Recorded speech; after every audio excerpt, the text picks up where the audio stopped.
Actualité.cd, l'actualité de la RDC en continu et en direct. Professeur David Pata, bonjour. Bonjour monsieur.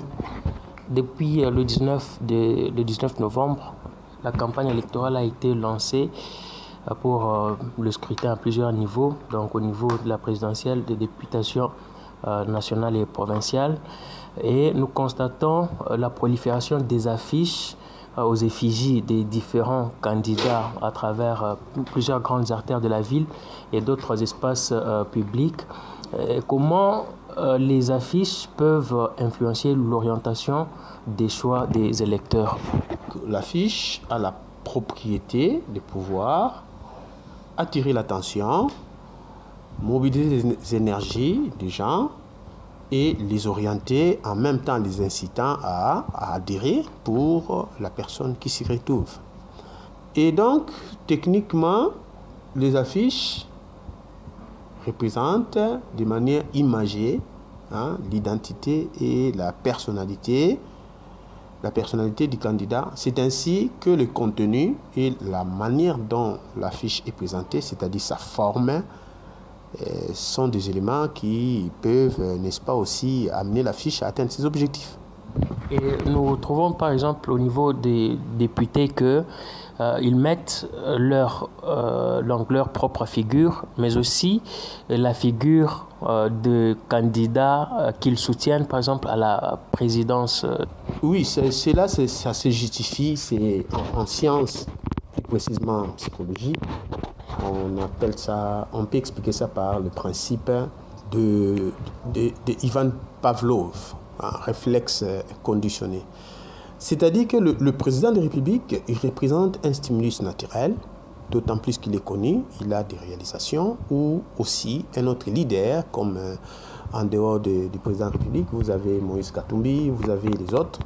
Les gens qui les fréquentent et qui postulent, n'est-ce pas, dans leur parti politique, surtout s'ils ne sont pas connus, ont besoin, ou même s'ils sont connus, ont besoin de bénéficier du crédit de leur leader.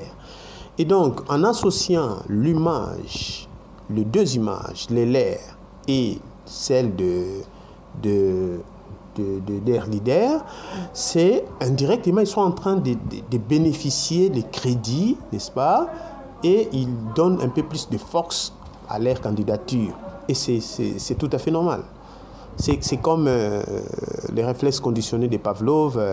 On associe la cloche avec la viande et chaque fois qu'on sonne, et à un moment donné, lorsqu'on dissocie les deux stimulus, la cloche, bien qu'elle n'étant pas, n'est-ce pas, n'ayant pas la propriété de faire saliver, la cloche continue à saliver pendant un certain moment. Donc c'est ce qui se passe. Donc on associe deux stimulus, l'un est considéré comme naturel, n'est-ce pas, le leader avec le charisme, avec la popularité, est considéré comme des stimulus naturels, et les candidats est considéré comme stimulus artificiels. Donc en se mettant à côté, n'est-ce pas, de son leader, il acquiert, il bénéficie la propriété, la qualité, de ce qui fait automatiquement que les gens qui sont derrière, n'est-ce pas, qui soutiennent les leaders, automatiquement, ils peuvent inférer et se transférer ses voix au travers des candidats. Vous avez vu ça lors des élections de 2006.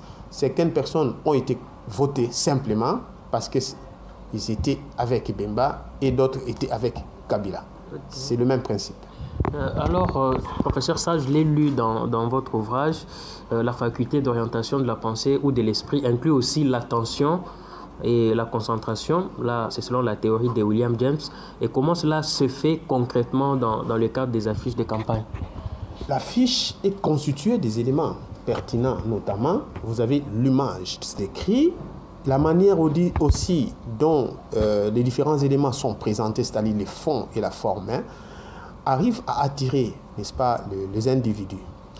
Et donc, dans cette attirance, lorsque ces éléments sont tellement pertinents, n'est-ce pas?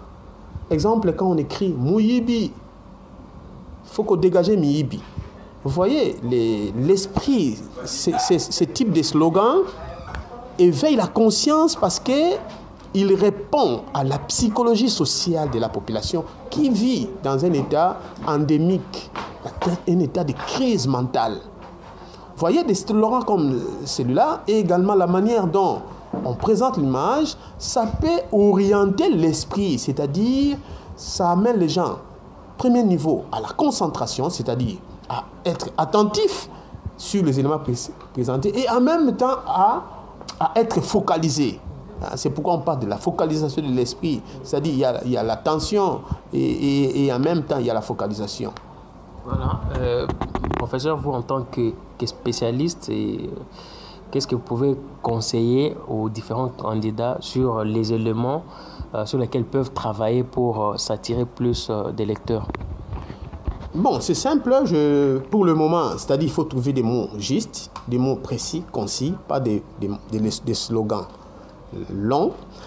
Construire un slogan qui répond à la psychologie sociale. Il ne faut pas aller loin. Il faut voir ce que la population pense et dit en ce qui concerne la gouvernance, en ce qui concerne l'état d'esprit, en ce qui concerne leurs conditions de vie.